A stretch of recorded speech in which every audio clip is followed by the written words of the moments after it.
Hi, thanks for joining me today. We're going to be making smashed cucumbers. These are the lovely ingredients we're going to be using today, so let's get started. We're going to need some mini Persian cucumbers. Remember to wash the cucumbers. So we're going to smash it like so, and then cut it up into little pieces, and we're going to just put it into our bowl. Once that's done, we're going to make the sauce. So you're going to need half a cup of rice vinegar, and then you're going to add in the 3 cloves of garlic,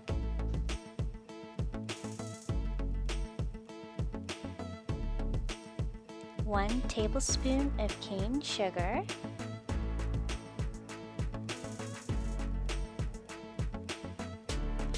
two tablespoons of pink Himalayan salt. That's what I'm currently using.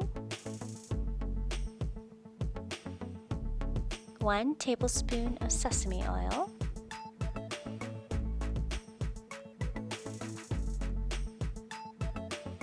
One tablespoon of soy sauce or some liquid aminos. Now we're going to add in 1 teaspoon of hot chili oil. Now we're going to add in our final ingredient, which is 1 teaspoon of Sichuan peppercorn. Please mix well, and we're going to take that mixture and pour it into our cucumbers, and please stir that well. Please put it in the fridge for about 4 to 6 hours. Now we're ready to have some of our cucumbers. Here it is. Enjoy! Like and subscribe to my channel. Thank you!